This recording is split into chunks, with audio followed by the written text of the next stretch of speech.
Je reviens sur l'opposition entre le peintre et le compositeur. À la suite de ce film que j'ai vu, Une nuit au Louvre autour de Léonard de Vinci, qui est présenté actuellement dans les cinémas Gaumont. Et ce film m'a frappé accessoirement, parce que ce n'était pas le but du film, mais chaque fois qu'on parlait de l'usure d'une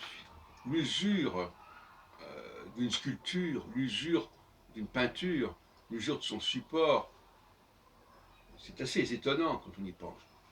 On ne penserait pas à dire les choses de cette façon à propos de la musique. On ne va pas dire que tel concerto de Beethoven s'est usé avec le temps.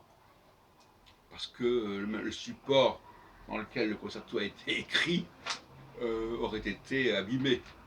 Ça n'a aucun sens. Le problème de conservation ne se pose pas du tout de la même manière concernant la musique et concernant la peinture et la sculpture. Et ça tient au fait notamment que dans les arts plastiques, le créateur, l'artiste, il fait un travail global.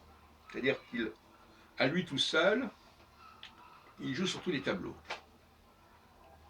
Depuis le commencement, la conception, jusqu'à la réalisation.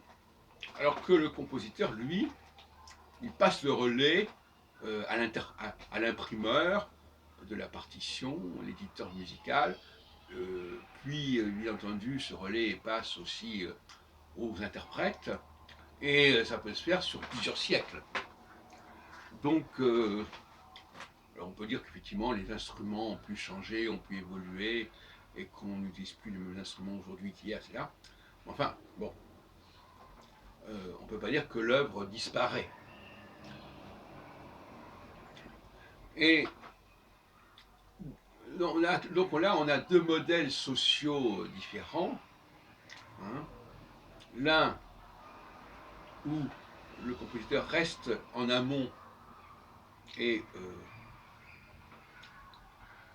donne lieu à plusieurs ramifications en aval, dans le temps et dans l'espace. Et de l'autre,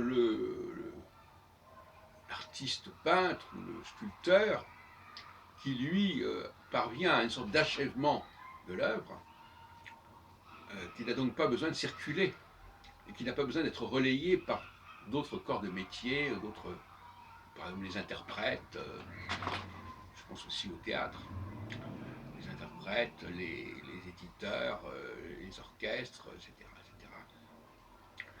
Donc on n'a peut-être pas assez parlé de la différence sociologique, socio-culturelle, socio-professionnelle entre les arts plastiques et le monde musical.